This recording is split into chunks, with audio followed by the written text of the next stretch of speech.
Assalamualaikum warahmatullahi wabarakatuh. Perkenalkan, kami dari kelompok 3 kelas A angkatan 2019 akan memaparkan materi kami tentang pemeriksaan cairan lambung.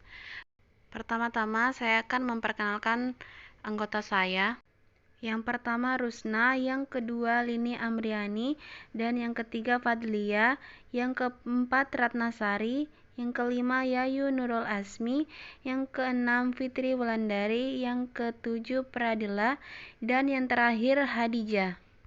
Pengertian lambung. Lambung adalah bagian saluran pencernaan yang dapat mekar paling banyak yang terletak di daerah epigastrik dan sebagian di sebelah kiri daerah hipochondriac dan umbilikal. Lambung terdiri dari bagian atas yang disebut fundus, batang utama, dan bagian bawah yang horizontal, yaitu antrum pilorik. Kelenjar dalam lapisan mukosa lambung mengeluarkan cairan pencerna penting, yaitu getah lambung. Getah ini berupa cairan asam bening tak berwarna yang mengandung 0,4% asam klorida atau HCl yang mengasamkan semua makanan dan bekerja sebagai zat antiseptik dan desinfektan, menghasilkan organisme dan memberi protein. Fungsi lambung ada 3. Yang pertama, menyimpan makanan hingga dapat ditampung dalam jumlah besar pada bagian bawah saluran pencernaan. Yang kedua, mencampur makanan dengan getah lambung hingga membentuk campuran setengah padat yang dinamakan chymus. Yang ketiga, mengeluarkan makanan perlahan-lahan dari lambung. Selanjutnya, komponen. Komponen terbesar cairan lambung adalah air, yaitu 99,4%. Sisanya berupa zat padat, antara lain musin, garam-garam anorganik, dan enzim-enzim pencernaan, yaitu pepsin, renin, dan lipase. Dalam kondisi normal, getah lambung jernih, berwarna kuning muda, dan sangat asam. Kemudian ada beberapa macam-macam lambung. Yang pertama, fundus, terletak di bawah diafragma sebelah kiri, selalu berisi udara. Yang kedua, curvatura minor, berbentuk lengkung pendek di sisi kanan. Yang ketiga, curvatura major, berbentuk lengkung panjang di sisi kiri. Dan yang terakhir, pilorus, berada di ujung bawah lambung dengan katup atau sphincter. Dan ada susunan otot pada lambung. Yang pertama, selaput lender berfungsi untuk melapisi dan melindungi dinding lambung. Selaput lender ini dihasilkan oleh sel mukosa. Terus yang kedua, asam lambung atau HCl berfungsi untuk membunuh kuman yang masuk ke lambung serta mengubah enzim pepsinogen menjadi pepsin. HCl dihasilkan oleh sel parietal. Dan yang ketiga, enzim pepsinogen dalam lambung akan diubah menjadi enzim pepsin aktif dengan bantuan HCl.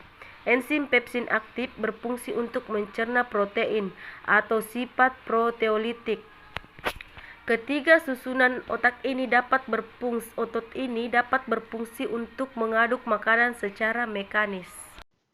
Selanjutnya adalah prosedur kerja. Pertama, disiapkan alat dan bahan.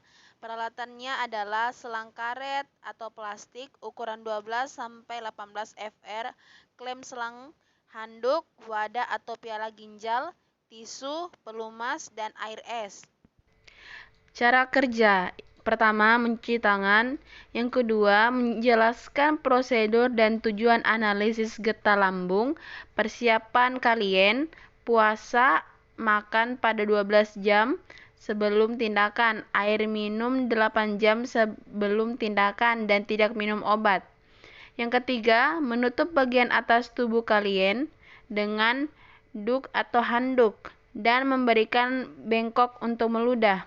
Yang keempat, memberitahu kepada kalian untuk duduk di kursi atau posisi fowler di tempat tidur dengan leher fleksi dan bersandar mulai dari pinggang. Yang kelima, Bersama-sama kalian menentukan kode yang akan digunakan, misalnya mengangkat telunjuk untuk mengatakan tunggu sejenak karena rasa tidak nyaman dan sebagainya. Yang keenam, melepaskan gigi palsu bila ada. Yang ketujuh, bila selang karet terlalu lembek, rendam dalam air es. Bila selang plastik terlalu kaku, rendam dalam air hangat. Yang kedelapan, mencuci tangan. Yang kesembilan, memasang selang nasogastrik. Lihat prosedur pemasangan selang lambung. Yakinkan bahwa selang berada dalam lambung dengan memeriksa menggunakan kertas lakmus. Selang masuk paling kurang 50 cm dari hidung, menyuntikkan udara dan mendengar dengan stetoskop. Yang ke-10, mengatur posisi klien. Yang ke-11, mengisap semua getah lambung, mengukur dan mencatat. Memberitahu dokter bila ada ketidaknormalan, misalnya ada makanan yang belum dicerna, residu lebih dari 100 ml atau bau feses. Memberikan istirahat pada klien selama 20-30 menit, kemudian aspirasi kembali. Yang ke-12, memberi label pada wadah dan mengirim spesimen ke laboratorium. Yang ke-13, merapikan peralatan dan klien. Yang ke-14, mencatat tanggal pengambilan dan reaksi klien dalam catatan perawatan. Yang ke-15, mengobservasi klien setelah prosedur dilakukan.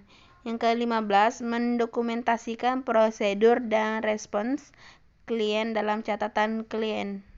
Faktor yang mempengaruhi cairan lambung. Yang pertama, faktor psikis.